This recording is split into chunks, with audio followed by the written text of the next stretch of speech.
Bagaimana untuk login? Sekiranya anda telah atau pernah mendaftar dengan CIDB, anda telah ada nama pengguna, klik link ini untuk mendapatkan kata laluan yang baru.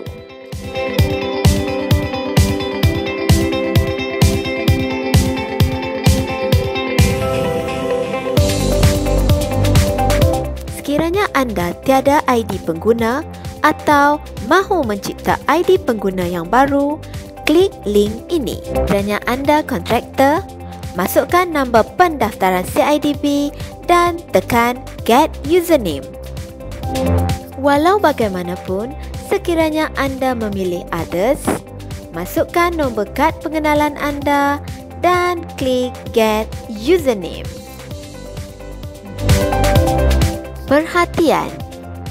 Sekiranya anda mahu set semula nama pengguna, anda perlu email kepada bahagian K-Line CIDB di alamat cidb@cidb.gov.my.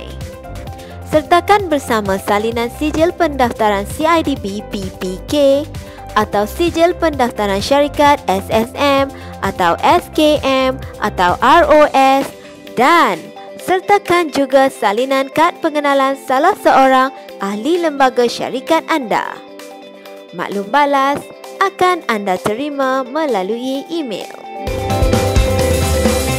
Anda juga boleh klik link ini jika anda lupa nama pengguna atau klik link ini jika lupa kata laluan.